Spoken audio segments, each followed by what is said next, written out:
As my wife Tracy and I walked up to the checkout line at Starbucks, a young red-haired girl looked at my wife and said, "Hey, you're going to have a pumpkin spice latte, right? And for you, sir?" Tracy just smiled weakly at the teenager before he turned to me. As I expected to have a little more time to choose, I wasn't prepared, so I quickly skimmed the menu and ordered my usual choice, a salted caramel latte. I was about to take cash out of my left front pocket to pay when I saw Tracy give me a sideways look, so instead of cash, I grabbed my wallet, pulled out my debit card, and tapped it on the terminal in front of me. Tracy nodded at me with a small smile, letting me know that I had done the right thing. Tracy keeps track of the money in our house, and she always encourages me to pay via card so that we can track where our money is going. But I am a man of the old school. When it comes to 2 drinks at Starbucks, I find it easier to pay cash. We've already had several arguments about this. We walked away from the counter to wait for our drinks. 5 minutes later, the teenager brought our drinks, and we headed back to our car to continue on our way. We were halfway to some of our friends' apartments for a weekend of fun. To get this straight, we were heading to the apartment of a grad student couple we'd met 6 months earlier for a weekend of passionate sex. Tracy and I met Bobby and Matt on a grown-up weekend camping in Northern California.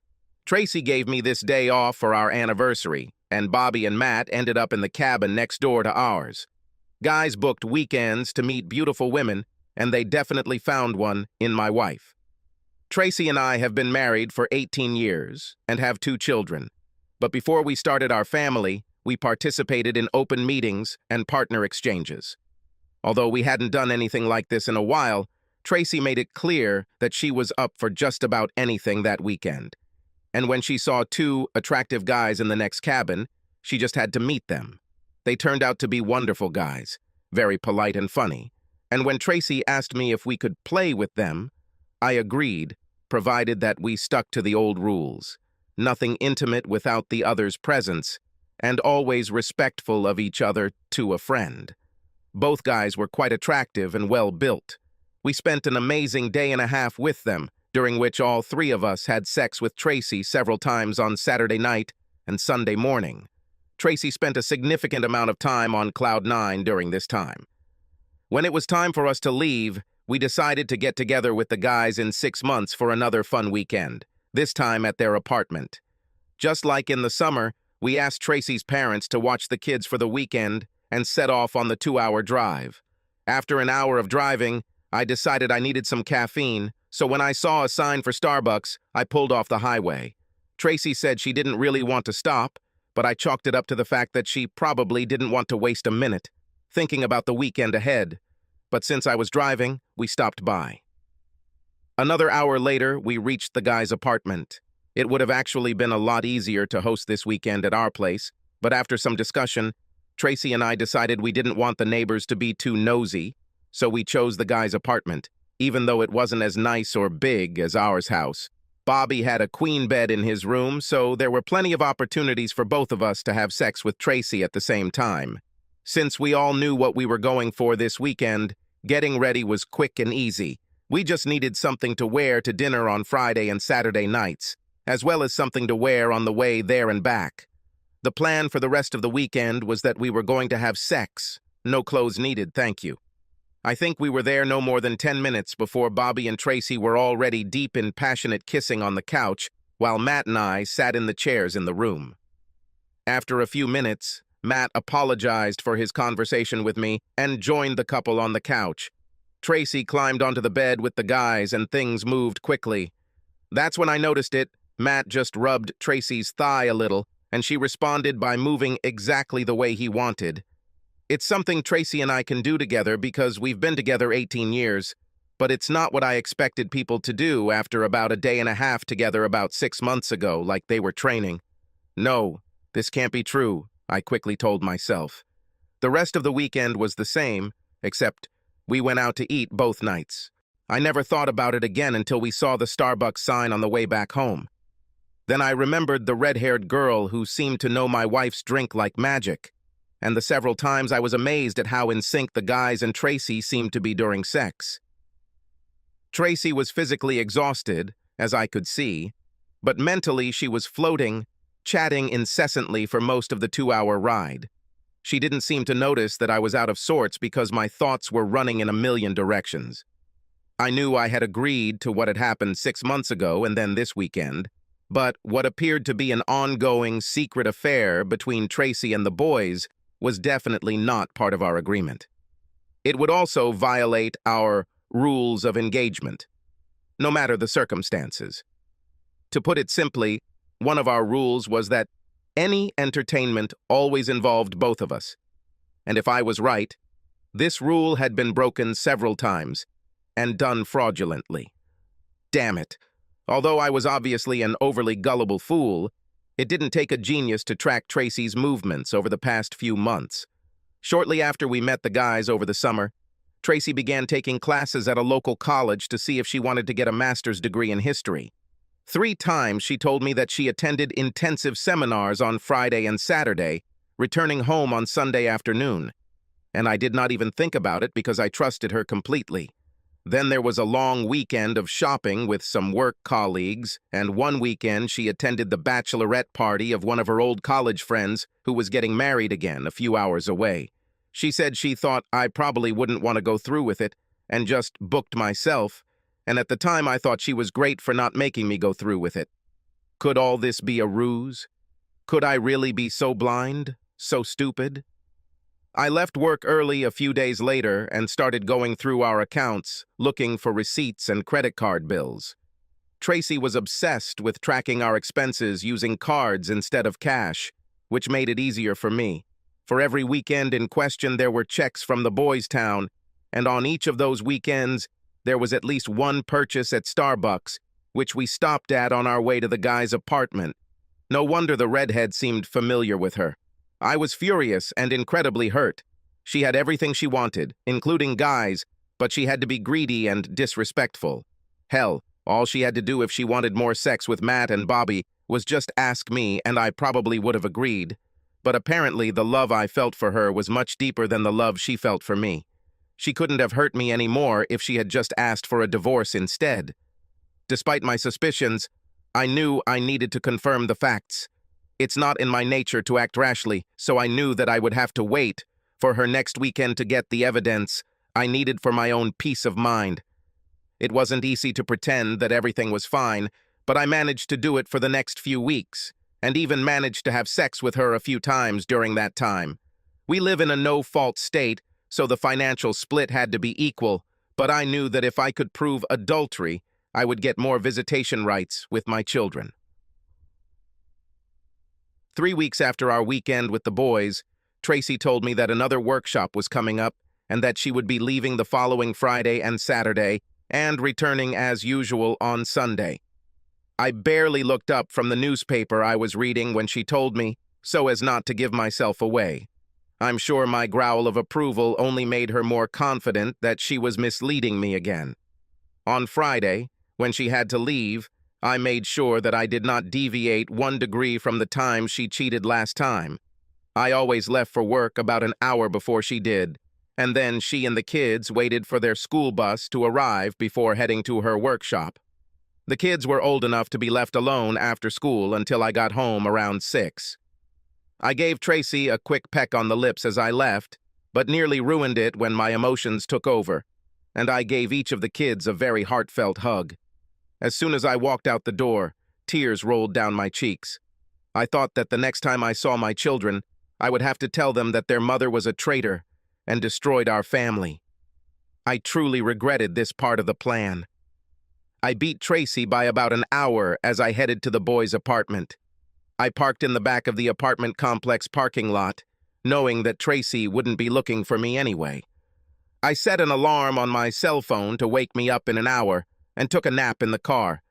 It was actually a bad dream because I couldn't turn off my brain, and when the alarm went off, I immediately jumped up and hit my head on the roof of the car. While I was rubbing my head, Tracy's car pulled into the parking lot and parked in about the same spot we parked last time. With her bag under her arm, I watched as she walked towards the boys' door and knocked. Bobby answered the door wearing what looked like long, silky basketball shorts with no shirt, leaned in and gave Tracy a long, passionate kiss right at the door. He took her bag and held the door while she went inside. I looked around the lot and found both boys' cars, so I knew Matt was in the apartment too. I didn't think he'd want to miss a minute of the fun. Part of me was dying inside as I waited for 30 minutes. I wanted them to start so I could see with my own eyes what my heart already knew was true. And knowing how happy Tracy would be, I knew they wouldn't waste any time getting started. At 30 minutes, I walked up to the door, easily and very quietly picked the lock, and went inside. I could easily hear the three of them doing it in Bobby's bedroom, where I quietly headed. Tracy shouted the usual phrases, but one of them threw me off balance. She said, "Make Jeff a happy cuckold." It was at this moment that I lost my composure and broke down. They hadn't seen me yet, so I caught all three of them by surprise when I rushed to the bed, punched Bobby square in the face, then turned my attention to Matt. I don't think Tracy realized at that moment that I was the one attacking the boys, and she just started screaming and jumping out of bed. I also hit her in the face when she passed me. For the first time in my life, I hit a woman. "Jeff, stop, stop, Jeff, Jeff, Jeff, Jeff, stop, stop, stop." I heard Tracy scream, and like an obedient puppy, I just stopped. They all looked dumbfounded. "What the hell is going on, Jeff?" Bobby blurted out. "What the hell do you three think is going on?" I shouted back. "Hey, man, I thought we were okay," Bobby replied. "According to what?" I shouted back. Almost simultaneously, three men's heads turned towards Tracy. She looked scared to death, her eyes moving from one face to another. "Are you trying to tell me what the hell is going on?" I screamed at my wife. Tracy glanced at both guys before turning fully to me. We locked eyes for a split second, and then she began studying the worn carpet when she spoke. "I told them you were fine with it all. It wasn't their fault," Tracy finally muttered. "What are you doing? What about the damn rules, cheater? No, that's not okay with me." "Listen, Jeff, man, we're really sorry," Matt interjected. "When Tracy started coming here, she said you couldn't leave, but that you were okay with the three of us having fun." "True," Bobby confirmed, nodding his head vigorously and raising both hands in surrender. Guys, I said between breaths. Suddenly, I felt very tired and tired. "I'm really sorry for what happened here. I really liked you two, but no, I didn't know anything about any of this, and I don't agree with any of it. She lied to you. Our pranks were always meant to happen together or not happening at all. Those were the rules between Tracy and I, although one of us doesn't seem to feel bound by them anymore." I made a face at Tracy. I watched her from the corner of my eye while I was talking to the guys and saw her physically flinch when I called her a liar. "You hit me," Tracy sobbed pitifully. At that moment, I thought she was trying to play on my feelings rather than admit her infidelity. I wasn't going to put up with this. "I'll hit you again if you don't start talking now. What the hell did you think you were doing? Is this a thank you for letting you have fun? You didn't care about me. You cheated on me. You're an ungrateful bitch. Just tell me why. That's all I want to know. 18 years down the drain." "I'm sorry, Jeff. I really am. I wanted everything, and I thought I could have it all," she finally responded. "Sex with two of them was out of this world, and since you were okay with them, I thought... And I was fine with them. I thought the four of us had a wonderful time together, so I agreed we could do it again. I just never thought you'd leave me behind." I shook my head sadly. It's not every day that your life turns to nothing before your eyes. "Again, guys, I'm really sorry for how things turned out, but at least now I don't blame you too. I'm going to leave now." As I turned to leave, Tracy slowly rose from the floor and walked towards me. When she came within arm's length, I placed both hands on her shoulders and gently pushed her back. "You can stay, as long as you want. I won't be at home when you return. The children will be with your parents. I won't tell anyone anything yet, but in the coming days I will tell the children that you cheated on me and we are getting a divorce." Tracy sucked in her breath when I said that. "No, Jeff, don't do this. We can fix this," she began to cry. I screwed up. I know it. I'm sorry, it won't happen again. Tracy, this is not a one-time thing. You've been here 6 times, which means you've deceived or misled me 6 times, not counting cheating on me 6 times. I don't know what I did to deserve such disrespect, but it's a stain that will never go away.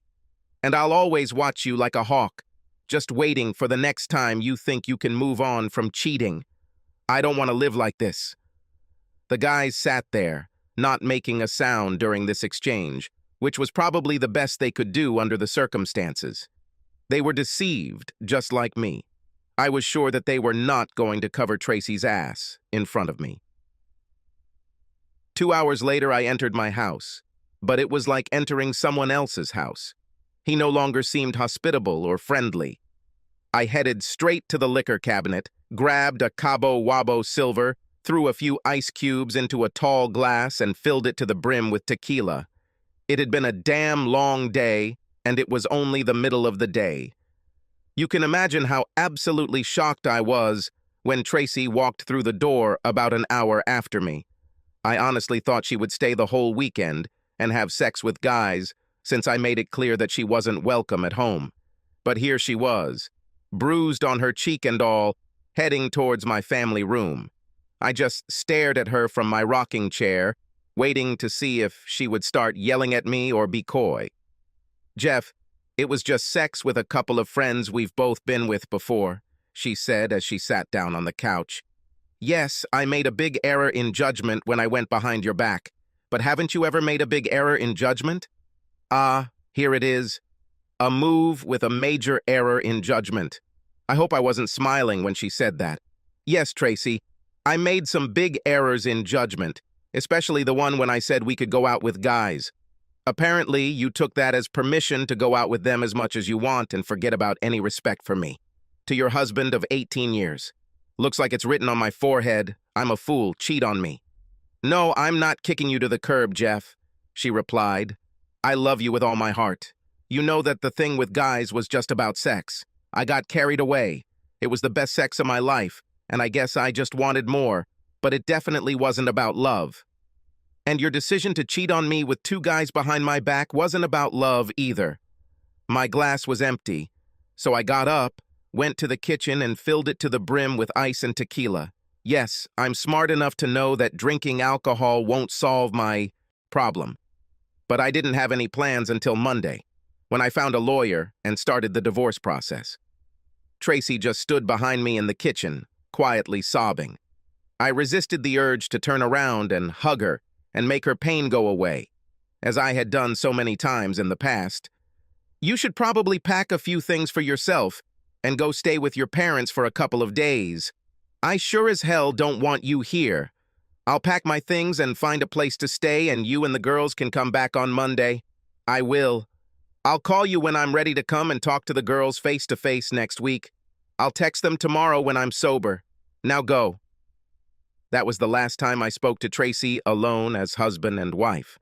After that, we usually met in the presence of lawyers or family. I didn't feel like she had anything new or useful to tell me, so I never agreed to meet her in person.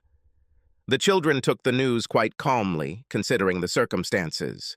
Maria had only 1 year left before she went to college, and Haley would be heading there in 4 years.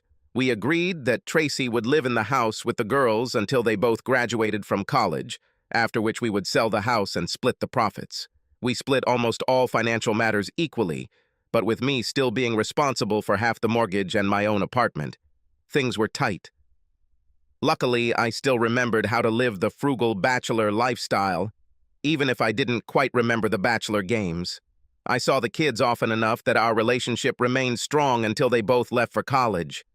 Then we lost touch a little due to school and summer jobs.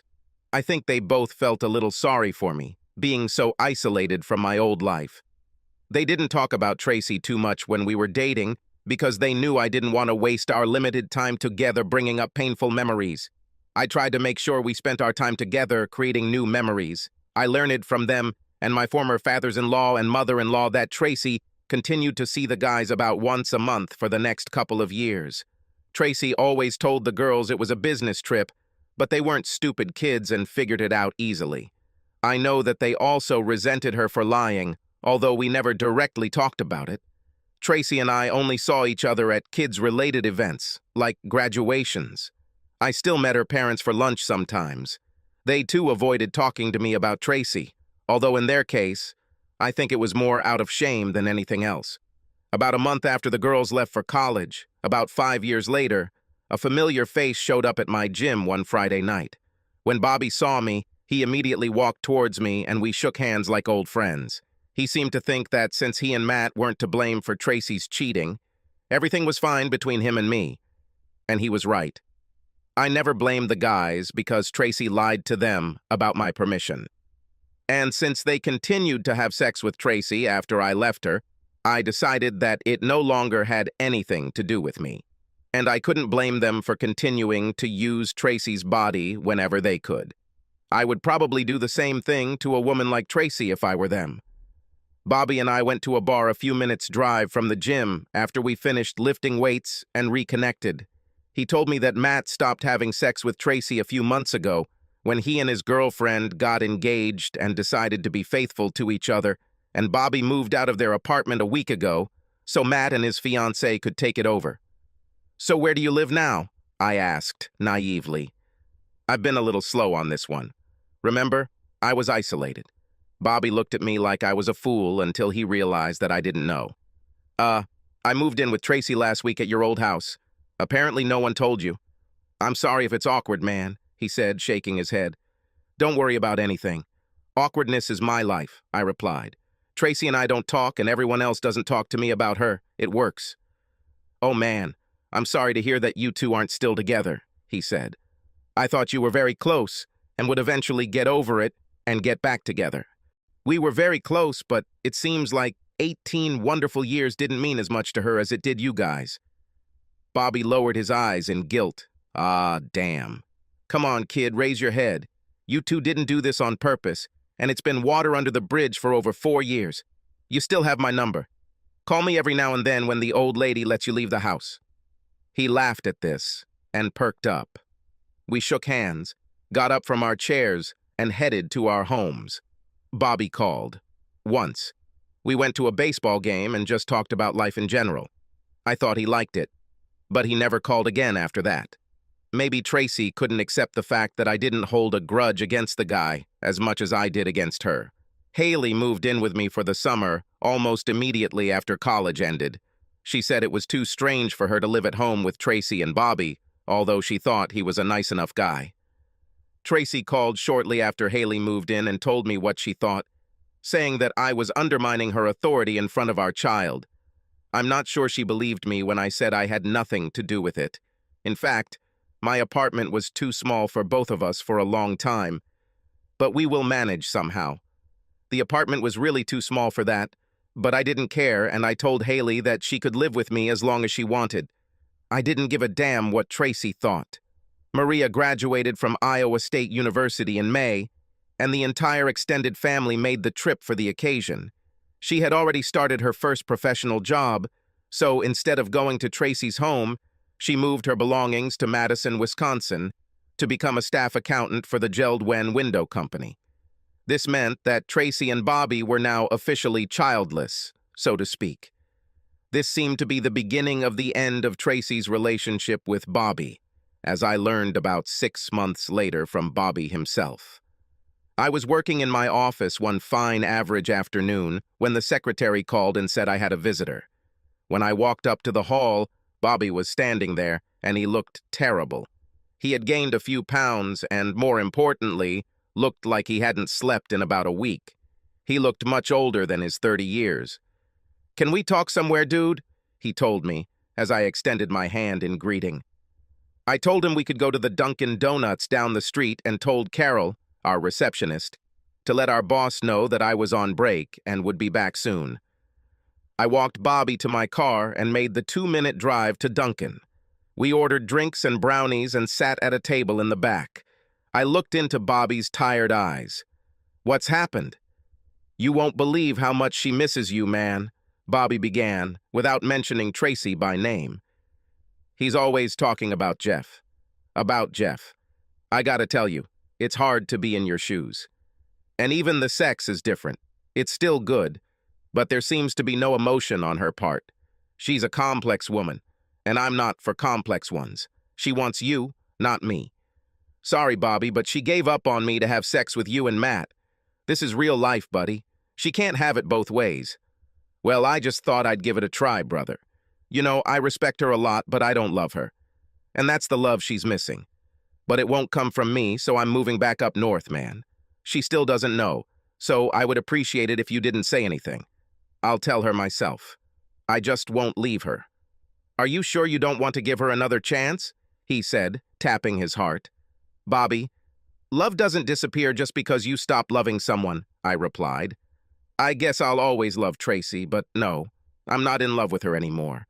There's a difference. Okay, Jeff, I got it. I guess I'll be leaving in a few days. Thanks, I guess, for everything. Then again, I never wanted any of this to happen. I know, Bobby. Take care of yourself. Find yourself a woman like Matt did and settle down. He smiled at me. We got up from the table, shook hands, and he left. Dad, I'm marrying Jason. He proposed to me last night, Maria said over the phone, her voice full of emotion. Are you ready to give me up? Although I was extremely happy that Jason proposed to Maria because I really liked the guy and thought they were good for each other, on some level I wasn't quite ready to give my eldest daughter to another man. This was my father's protective side coming out. Although Tracy and I had a wonderful 18 years together, it didn't end well, and part of me was afraid that my daughter would ever experience that kind of pain. But I couldn't tell her that, especially on this day, so I put on my happiest dad voice and answered loudly, yes. I had always planned to pay for the wedding and had even set up a fund to do so, but I assumed that Maria would turn to Tracy for help with the organization, so I was surprised when she asked me to help her with the planning. I knew they had a little fight over the divorce, but I thought they were over it. What about Mom? Won't it hurt her? I asked. Perhaps, but I'm not doing it to hurt her, she replied. I really want to do this with you and me together, like we always did at science fairs every year in elementary school. Remember? We were a great team, and I think we have another big project ahead. What are you on? Will you say that? In fact, for a moment I couldn't say anything because I was so overcome with emotion. Dad, are you still here? Hell yes, I'm here. And hell yes, I'll help you with this, I almost shouted into the phone. We recruited Haley to help organize it because she was spending the summer with me before her senior year of college, and it turned out to be a pretty good event, if I may say so myself. You do a lot of weird things for your kids as a parent, and one of the weirdest things I did was sign up for dance classes before my wedding. I came up with the idea of giving my daughter the best father-daughter dance ever, and I wanted both of my daughters to see that their dad could still have fun and know how to have fun. I kept it a secret from both girls, only telling Haley that she would be on her own for dinner on Tuesday night because it was my bowling night. I joined the league. She didn't ask me, and the fact that I came home hot and sweaty convinced her that I was bowling. In fact, I came home hot and sweaty because dancing was killing me. I wasn't a child at 48, and I didn't realize how physically demanding dance could be. I signed up for 2 classes, ballroom dancing and street dancing. I wanted to learn all the classical dances like you see on Dancing with the Stars, but I also wanted to shock my kids by learning to dance like them. The instructors at the dance studio assured me that I wouldn't be the only unconnected person in class. In fact, both of the young female instructors who signed me up said that a single man my age wanting to learn to dance was a blessing to them, because there were at least 6 unrelated women ranging in age from 25 to 60 in both classes. Who knows? Maybe you'll get lucky, joked the young blonde instructor, who was about 30 years old. I was actually very popular in class because the unpaired women had to take turns leading and following each other because there weren't enough unpaired men for everyone. So I danced with about 6 different women in each class. Considering that my personal life had been pretty much in the dust since my divorce, I have to admit that it was a nice change of scenery to be so close to a live woman, even though I had promised both the instructors and myself that I wouldn't be an intrusive jerk. I found that ballroom dancing is actually more difficult than street dancing because of the whole structure. Moving to the beat and counting while leading a woman was a difficult task. Street dancing was more personal, almost like a one-on-one game of basketball.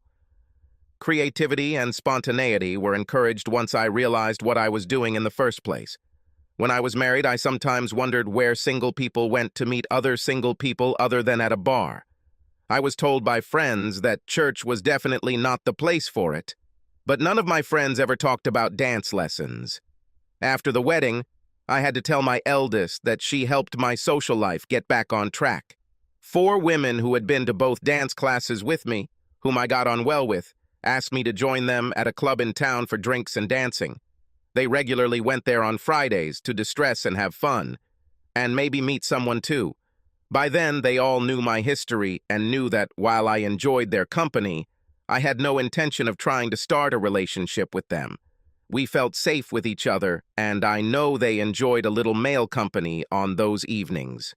We all became pretty good friends, and over time I felt free to ask them questions about the female psyche. Trust me, it was a great lesson, especially since there were 4 of them, each with their own experiences. Being the only man in the group, I mostly danced only with my friends. After all, 4 partners was more than enough. They danced with me and with each other, and with other men when asked politely. Other women saw us together and either thought I had some kind of harem thing going on or I was gay, so I wasn't asked to dance often. However, every now and then some brave soul would approach me, and I would usually grant their request. And from time to time, a phone number slipped into my hand. Usually, one of my 4 friends would notice the gesture, and I would get ridiculed when I returned to our table. "Hey, Romeo, we're not here to be your wings," said Mavis, one of my 4, the first time a woman handed me her number. It's probably a good thing the club was dimly lit because I know I turned 3 shades of red. When the wedding day arrived, I was practically a different person compared to the single man I had become after my divorce. Chatting with my female friends from dance class was educational to say the least, and my ability to dance gave me confidence to the point where I felt quite confident. With my lady friends as my fashion advisors, I bought a snazzy new suit for the wedding that I thought looked pretty sharp. The wedding went off with a bang, if I may say so. My daughter looked beautiful as I walked her down the aisle. Even Tracy's presence at the event couldn't dampen my mood. I discussed the father-daughter dance with the group, but did not mention it to Maria. We started with tango, then moved to waltz after about 90 seconds, and then went to modern after another 90 seconds. I gave her some old-school advice, but she was hanging on and breathing heavily as I calmly advanced in front of everyone. Then, when the music changed to modern rhythms, I let her go and accompanied her step by step in street dancing. The look on her face, on the faces of everyone present, was priceless. My daughter almost smothered me with her hug when the dance finally ended. Honestly, I walked off the dance floor knowing that Jason and his mother wouldn't even have a chance to compare to ours. Dance. I accepted congratulations as if I had just won the Indy 500 while the mother-son dance was going on. Before I knew it, Tracy was standing in front of me with a surprised but happy look on her face. "Wow, can I get some of this tonight?" she asked. "You never cease to amaze me." Just then, Haley grabbed my hand and pulled me back to the dance floor. The mother-son dance ended and the children took the lead, along with me. I don't think I sat down for another 15 minutes, and when I finally did, Maria's friends came up to me to congratulate me for being so on topic and good. When the band would sometimes play a slow song, several women my age would come up to me and ask me to dance. I spent time with each of them, and when a song came on that I could foxtrot to, I walked over to the family table and extended my hand to Tracy. She looked at me somewhat flirtatiously, took my hand, and we set off. I know that most people at the wedding knew our story and knew that we rarely spoke or spent time together. So when we hit the dance floor together, a lot of heads turned to watch. They probably thought I would step on her foot on purpose or do something else mean, but I was having too much of a good time to really pay her much attention. I noticed that she had gained about 20 pounds over the last decade. and it looked like she wasn't maintaining her gym membership. I knew she was out of breath when we finished, and I escorted her back to her seat. "Thank you, kind sir," she said out loud, then leaned close and whispered, "Can we find time to talk tonight? Just 5 minutes?" We were still hugging, so I whispered in her ear, "Yes, a little later." She gave me a quick kiss on the cheek, and I could smell her white shoulders. He still fit her.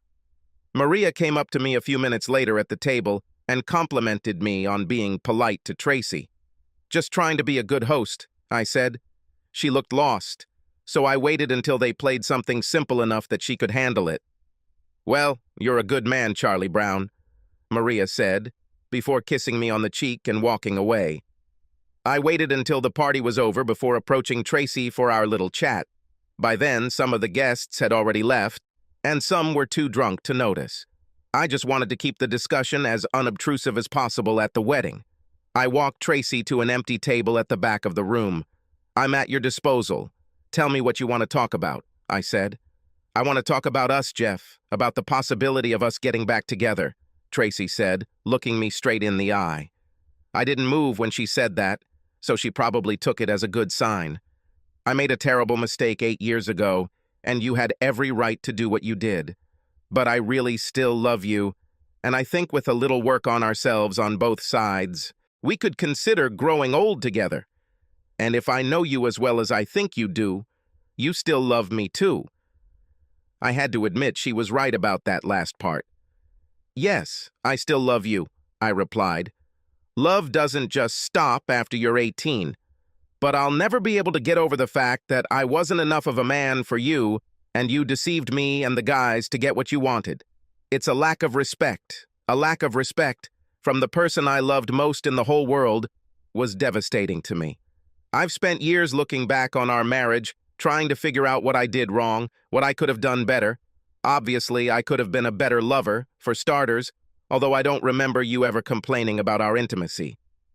Life. Maybe you were a very good actress and just supported my ego all these years." "No, you were a good lover," Tracy said. "I just became greedy and stupid. We hadn't dated anyone else for so long, and the guys were like that. I wanted more, but I knew you wouldn't approve. I guess I could find another kupla for real Ikshangi, and to be fair to you, but I really liked guys and didn't want to change that. So basically you were a selfish bitch," I interjected. My remark was made without emotion and completely calmly. It hit Tracy like an unexpected blow to the stomach. "I never saw it that way, but I guess you're right," she replied. "But that was 8 years ago. Can't we give ourselves a second chance?" "You mean, can't I give you a second chance?" I asked. And the answer to that is a resounding no.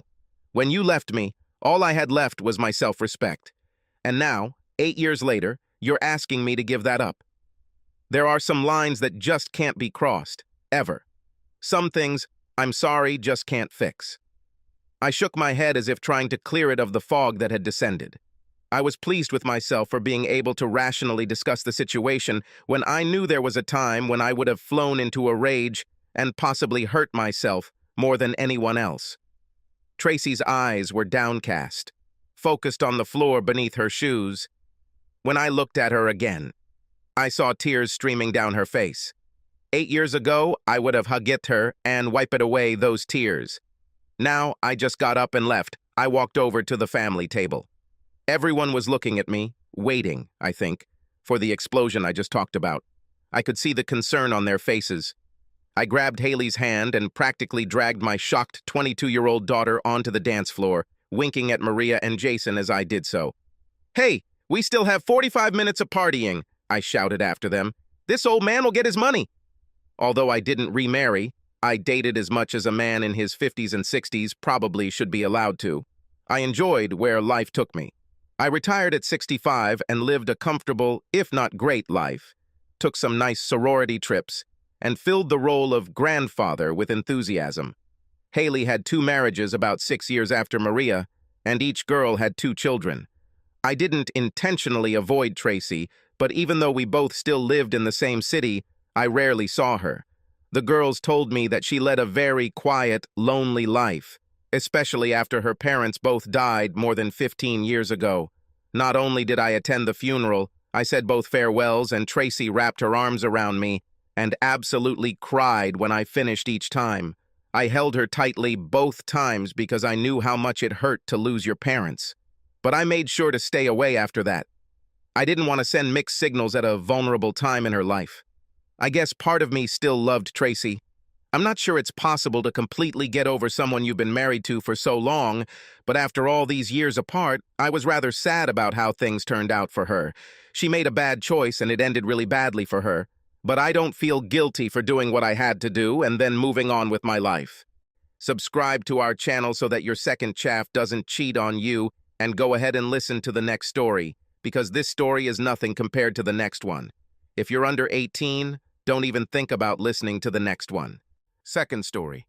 On Friday, a week before Thanksgiving, I was busy clearing out the backlog of things that had piled up on my desk. I was going to finish this by the end of the day, even if it killed me. My plan was to take a few days off next week, combining them with the holidays, and thus get 9 days in a row without work. I could relax, sit on my butt, gather my strength, watch football, and eat turkey sandwiches in peace. Most people call me Don. My mom calls me Donald. I don't like it, but what can you do? Calling me Donnie will get you an annoyed reaction. My ex called me that, and it makes me sick to my throat. I can still hear Janice's voice. Donnie, don't go. It's not what it looks like. Donnie, please let me explain. It was exactly what it sounded like. She had sex with some asshole she worked with in my bed, and she got caught. I thank my lucky stars every day that I found out about this before we got married. Janice and I were supposed to get married the next week, but I walked away and never looked back. The Janice episode made me take a hard look at myself. I let her wipe her feet on me. I put Janice on a pedestal. I tried to change myself for her. She changed the way I dressed. We hung out with her friends, not mine. She told me over and over again that I was too kind to people. Whenever one of my friends asked, I always helped them. She tried to make me learn the word no, but in my world, helping friends was par for the course. What does the old saying say? One good deed deserves another. Well, something like that. In any case, if I needed anything, my friends would be there. They all owe me something, but I'm not one of those who keep it in my head. At 5 o'clock, I finished the last folder and hurried out the door along with the crowd. It was a hectic day, and I was looking forward to having a beer at the pub across the road. My friends and I sat at the bar and relaxed with a cold drink. In general, life was not bad.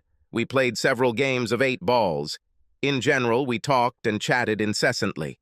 I returned to the bar when Candy, one of the girls from the sales department, approached me with a smile. It always sends shivers down my spine when a salesperson gives me that smile. Candy and I have known each other since she joined the company about 5 years ago. I am the HR director and know, or at least have met, all the employees. Candy and I move in different circles, but we know each other. How can I describe her? High, definitely at least 5'10". Slender, yes, but with bends in strategic places. Walking wet dreams. Stylish, like a model, verified to the smallest detail. Beautiful? Out of my league, very out of my league. Blonde? No way, Raven. Her hair flowing down to her lovely heart-shaped ass. Flaws? Yes, she has a girlfriend. So this is Candy. She's good at her job. Very good. She could sell ice cubes to Eskimos. She is always at the top of her department and is next in line to become sales director. Don, do you have a minute? I'd like to talk to you. Her voice oozed sex appeal. Oh, shit. Here comes the commercial. Of course, Candy. Would you like a drink? Yes, with pleasure. Beer, please. She smiled, sitting down next to me. Shock, I would guess Chardonnay or Merlot. I placed my order and turned around to see where our conversation would lead. So what do you want to talk about? I asked. I have a little problem, and I was wondering if you could help. Now she is no longer so confident in herself. I need a husband. Well, a guy, actually. Her voice faltered. Okay, I'll take the bait. What's the joke? What is this? A hidden camera? Am I being played? I asked, looking around the room. This is really not a joke, Don. My parents are flying to Hawaii for vacation and will be staying here next week to spend a couple of days with me for Thanksgiving. They want to meet my partner. It started to dawn on me. And you told them that you live with a man. She looked down, afraid to look into my eyes. Why not just dress Vivian up like a guy? I said sarcastically. Come on, Don, this isn't funny. If my father found out about me, it would kill him. He would have a damn stroke, she said. Candy, this looks like a bad situation comedy. I keep watching old reruns of I Love Lucy. There's no way this could work unless your parents are complete idiots. Why don't you just tell them the truth? Trust me. The truth will set you free, I told her. I just can't, she stuttered. There were tears in the corners of her eyes now. Wonderful. Just damn wonderful. I was in the midst of snow work and was beginning to feel like that Eskimo I've already talked about. It's a pity that I don't know how to cry like women do. I would go into a car dealership and cry until they gave me a new Mercedes.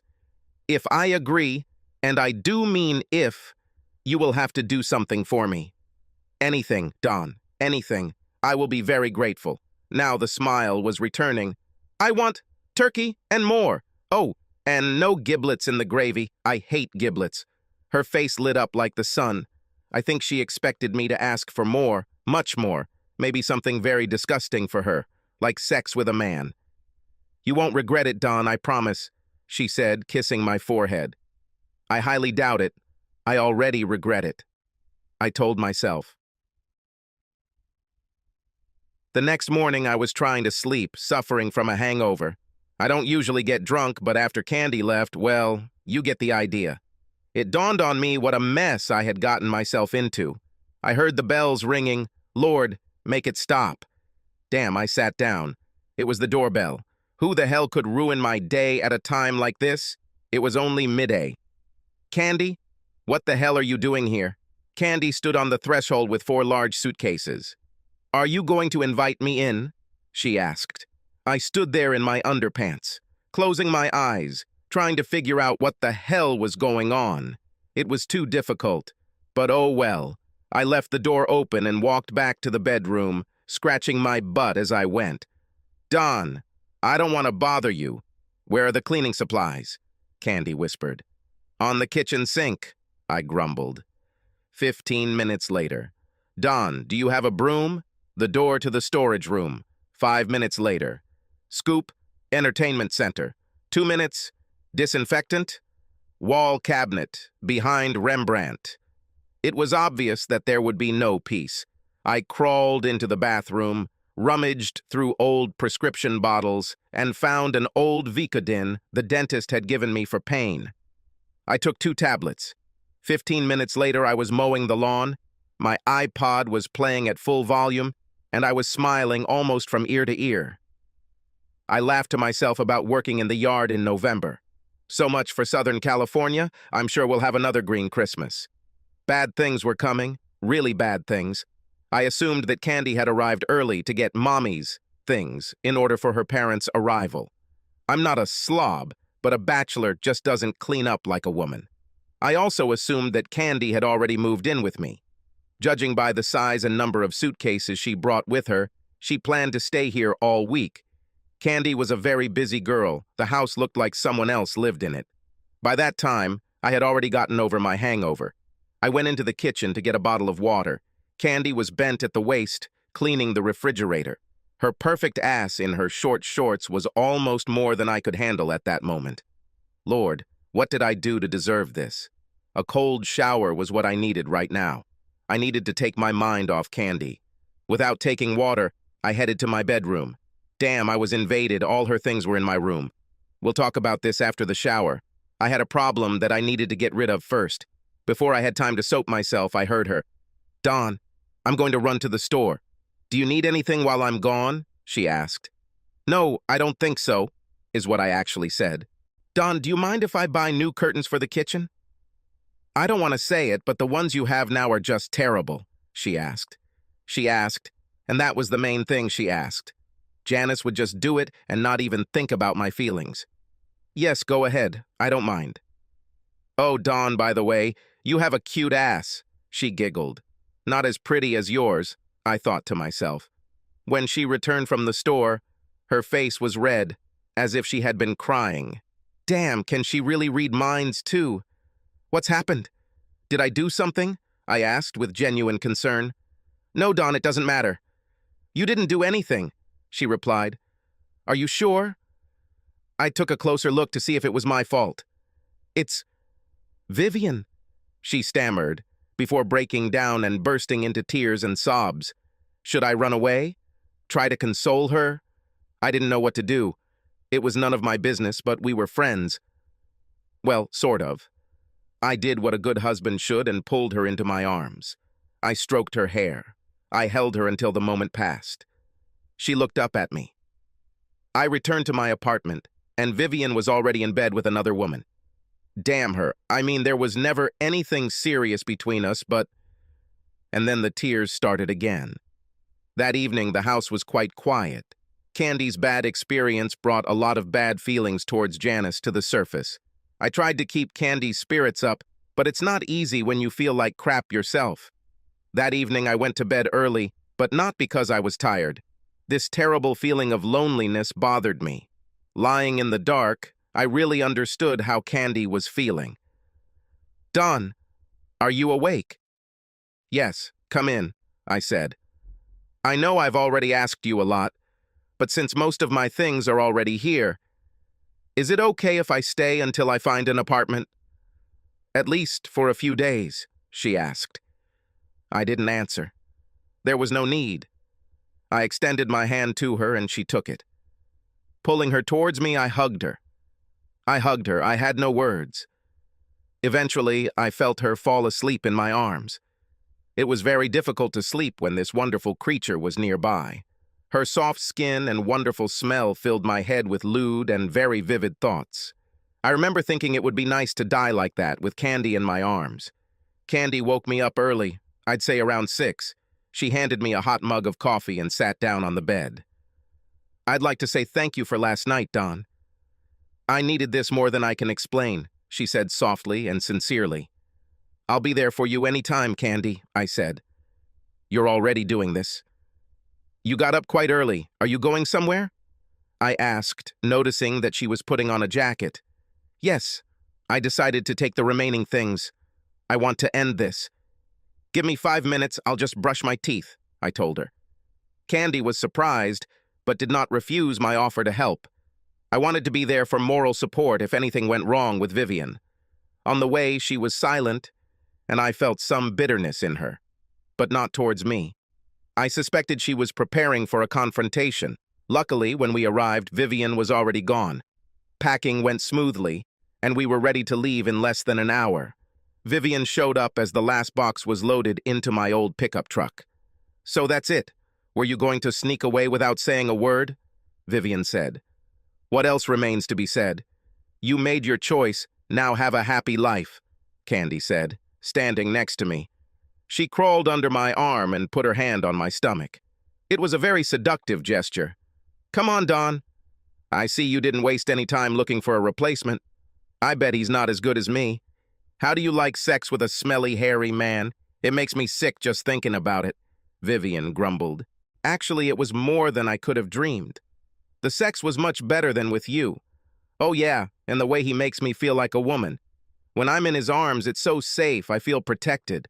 God, I get goosebumps just thinking about it. She looked at me with her dreamy eyes from the bedroom.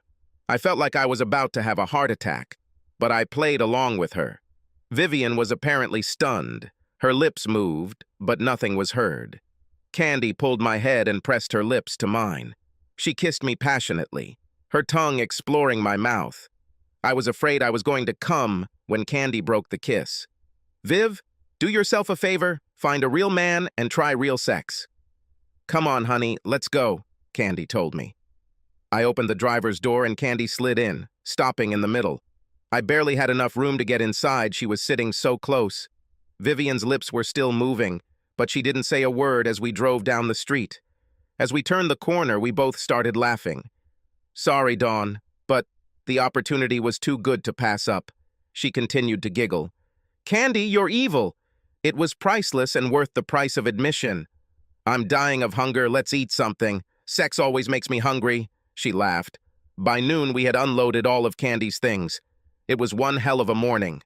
Candy seemed to have forgotten Vivian already. She hummed and hummed as she continued to redecorate my house. Later, we ate and watched football on TV. Candy seemed to enjoy the game more than I did. I didn't picture her as a sports fan. We talked for a long time after the game and really got to know each other on a more personal level. Candy seemed sincere and down-to-earth to me, far from what I had imagined her to be. I felt very comfortable around her and we became close. I found myself wanting her, and not just sexually. Candy yawned and we both decided it was time for bed. After taking a shower, I climbed into my bed. Candy came in carrying a pillow. "Dawn, I was thinking, we'll sleep together as long as Mom and Dad are here. Do you mind if we make it a habit?" she asked. There was a certain logic to her thoughts, but that didn't mean I thought they were a good idea. I imagined a lamb crawling into a lion's den, but I wasn't yet sure which of us was the lion.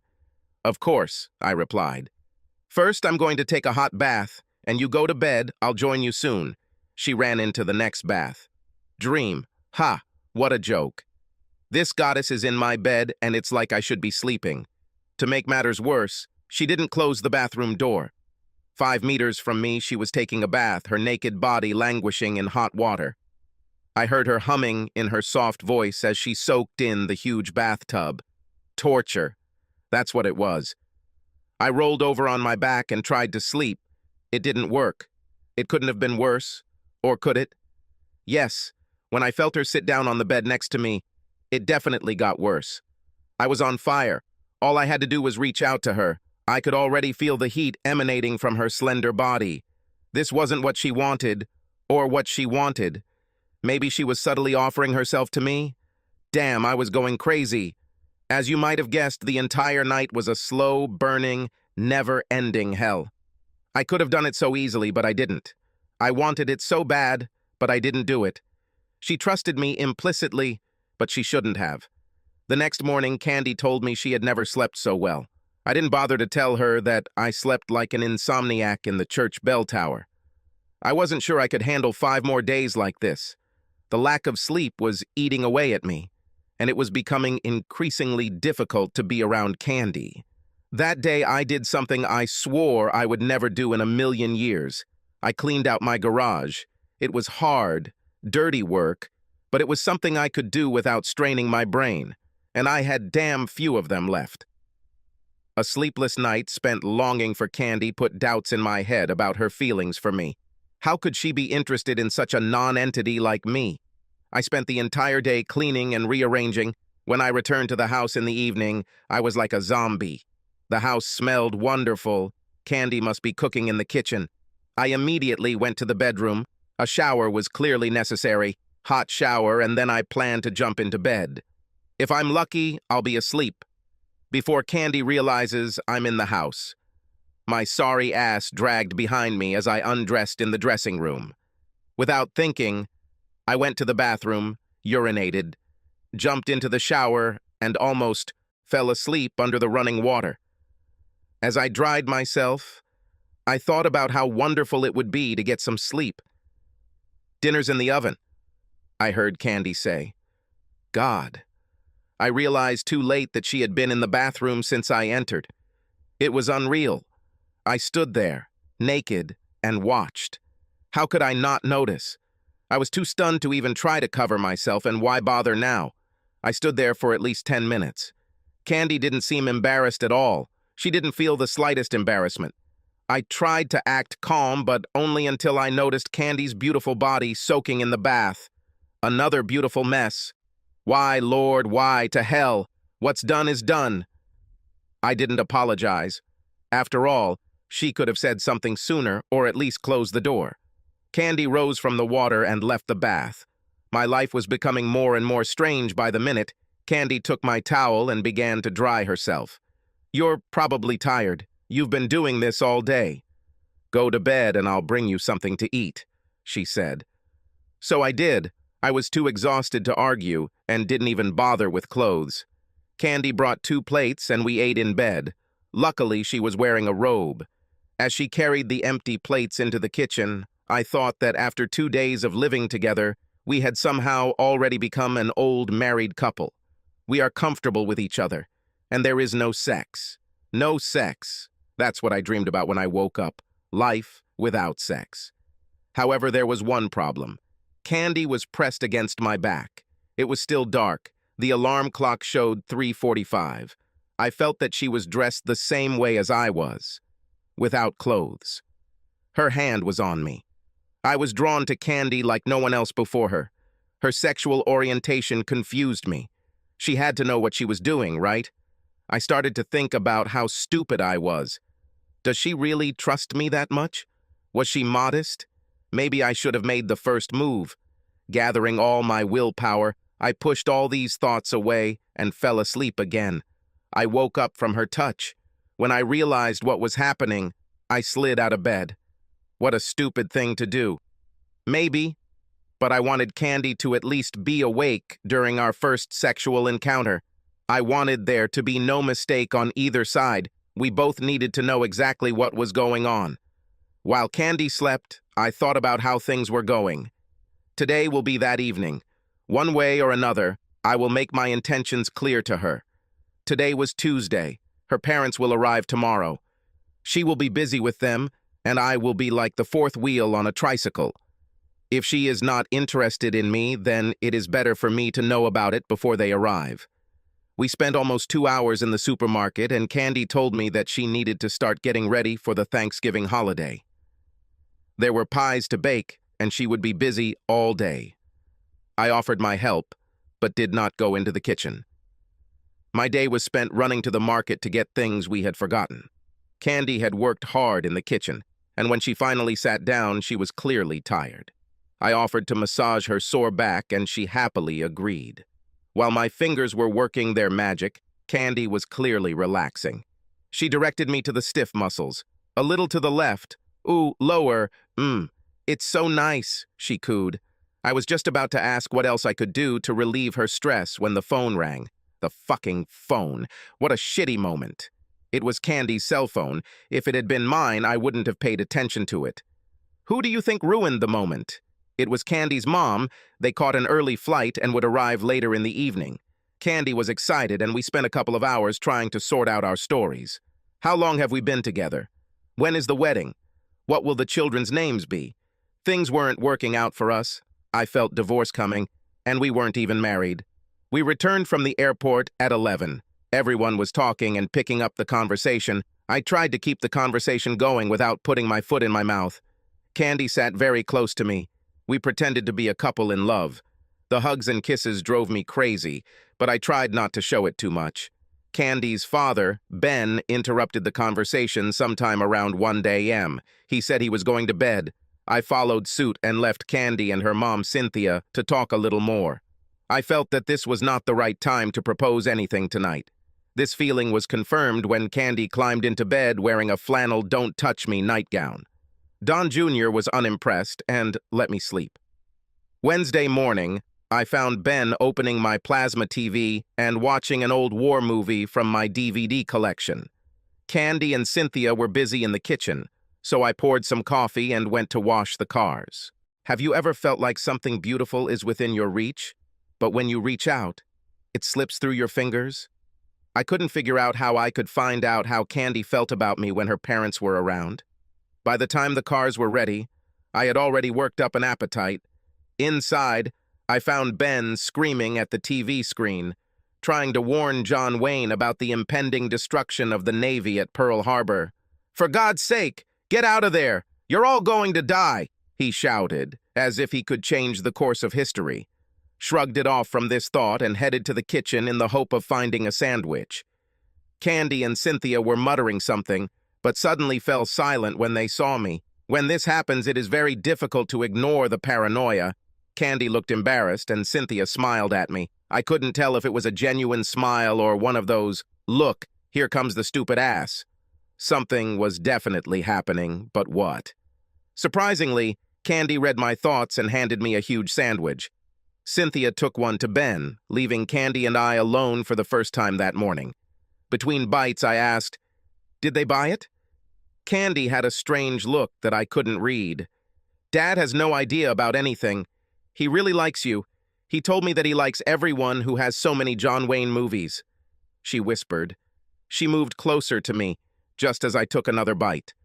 Her eyes closed. She leaned down and kissed me with such force that I almost choked.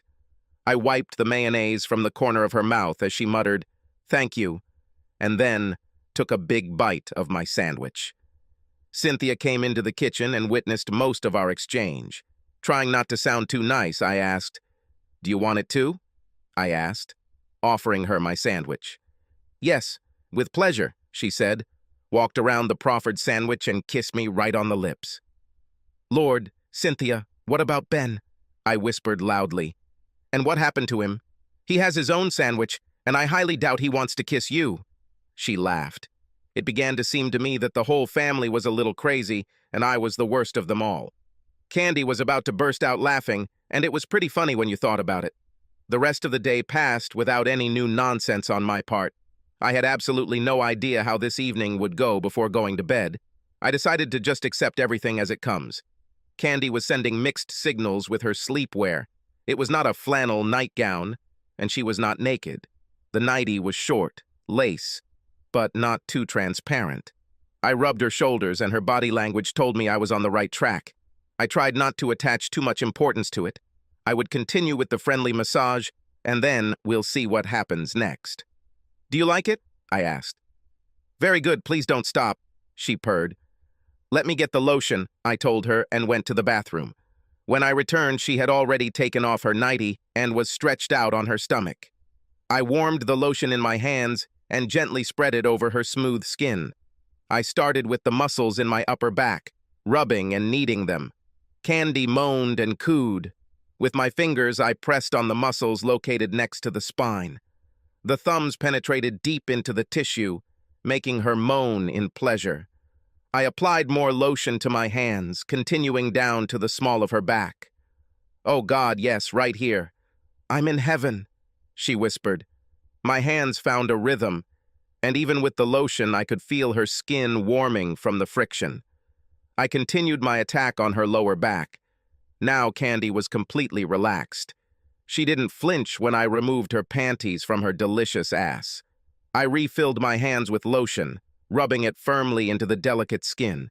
My thumbs dug deep into her tired muscles. I caressed every inch of skin.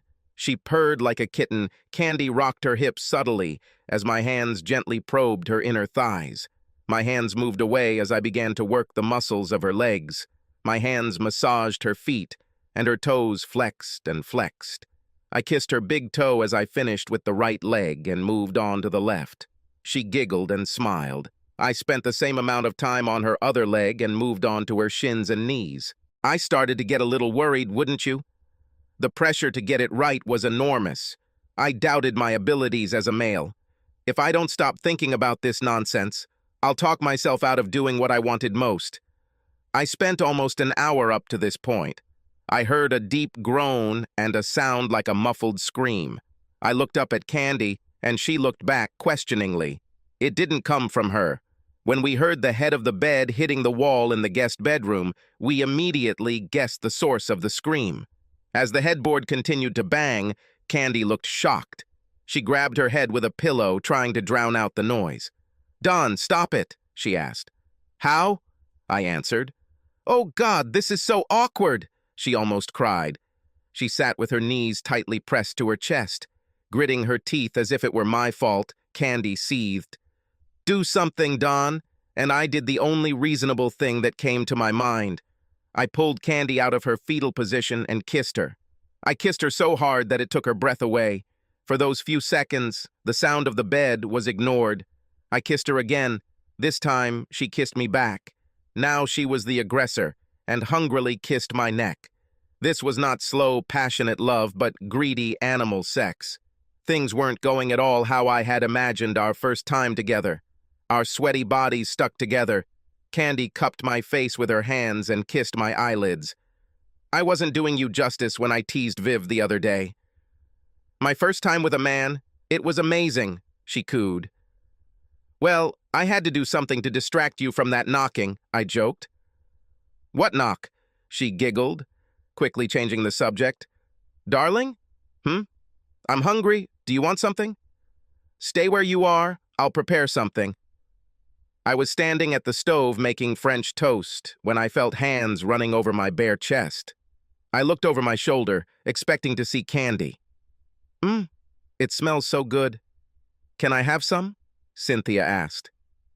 Of course, I replied, praying to God that she meant toast. I moved to get the plate from the cabinet, trying to keep Cynthia's hands away from me. Cynthia is a very attractive woman, and under other circumstances I would be very happy to have her by my side. She was dressed in a transparent kimono, and even in the dim light I could see almost all the features of her beautiful body under the silk. Trying to remain calm, I served it to her plate and returned to the pan to cook more. It looks like Candy has picked up another family trait from me, she said mysteriously. How delicious. I took the bait. And what could it be? She's quiet, shall we say, vocal during sex. Well, like mother, like daughter, I urged. Oh, did you hear that? She said without looking up. To be honest, Don, I was wondering how long it would take you. Candy practically lunges at you. She told me she was wondering when you would give up, or if you would give up at all. I looked at her in amazement. Really? I had a feeling that I was set up. So, as I understand it, you know everything about her and about me. Am I the only one who doesn't get this joke? So you were in it from the beginning? I asked. I began to worry that I was being led by the nose, as if I had a ring in my nose. Cynthia seemed to know too much about our arrangement. No, Don, I didn't know. I knew about Candy's sexual preferences, but until today I just hoped that she had put it out of her head and things were real with her. Don, I am a caring mother. I want grandchildren. In this situation, there was very little chance of this happening. So, why did she tell you? About us, I mean. She was confused. She had never felt such feelings for a man before. She was afraid that you wouldn't answer her. Don, Candy has fallen in love with you. She told me how wonderful you are to her. She wanted advice from her mother. And what was that?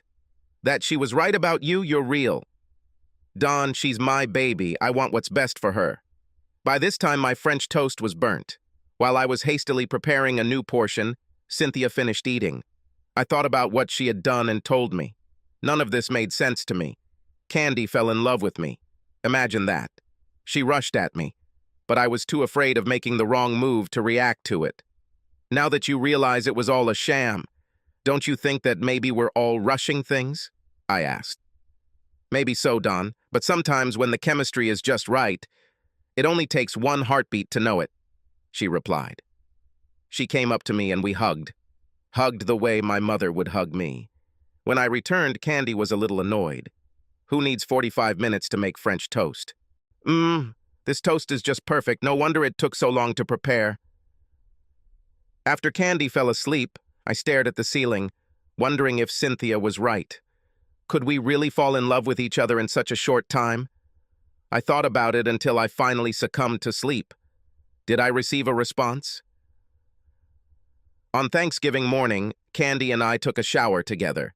We became even more familiar with each other's bodies as the hot water poured on us. Candy, I had a long talk with your mom in the kitchen last night, I said. She looked worried. Don, I can explain. Your mom already did it. She looked very scared, fearing the worst. What did she say? She said a lot of things, but the main thing I learned last night was that we both had secrets from each other. This will all end right now. There is no way around it. I'll just say it. Candy, I fell in love with you. What? I think I have soap in my ears. What did you just say? I wondered for a moment if Cynthia was tugging at my chain. I said, I love you, Candy. I admitted. I didn't have to wonder for long whether I had done the right thing. Candy jumped up from the floor and wrapped her arms and legs around me. Her kiss said a lot about her feelings for me. She broke the kiss. And I love you too, she said with tears in her eyes. Ben was glued to the TV as I poured my morning coffee. Cynthia smiled. How are you this morning, Donald? Just wonderful, Mom, I replied. This made her laugh. But I was a little wary that she called me Donald, Only my mother got away with it. A few seconds later, Candy came and kissed me so hard I almost fell to my knees.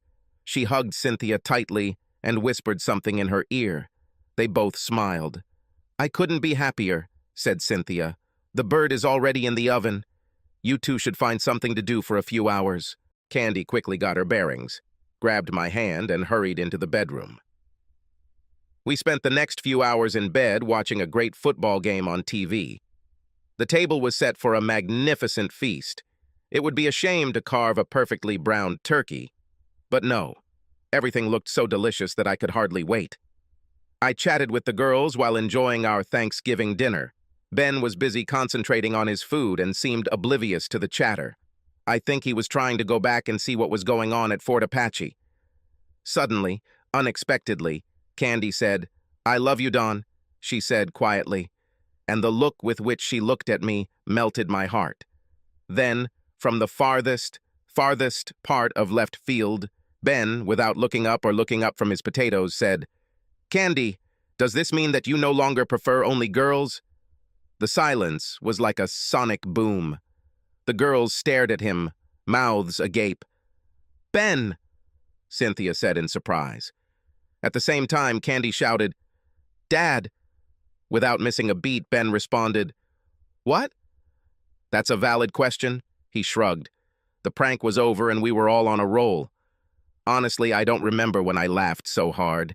Ben looked right at me and grinned the biggest shit grin I've ever seen. "Be careful, son. You need to learn something if you want to survive in your marriage," he told me. Without another word, he plunged back into his plate. Candy and her mother finally understood the humor in this. I swore before God that if I lived to be 100 years old, then every time I sat down at this table, I would remember this meal. Candy walked over to what was now our bed. I made love to her, but it was not spontaneous sex like the day before.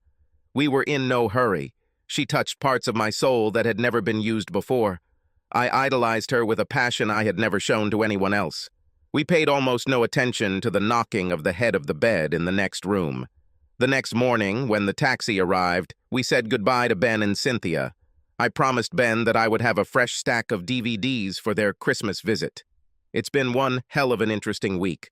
I missed several football matches that I had planned, but I received unexpected dividends. Subscribe to our channel so that your second chaff doesn't cheat on you, and go ahead and listen to the next story, because this story is nothing compared to the next one. If you're under 18, don't even think about listening to the next one. Listening to the next one.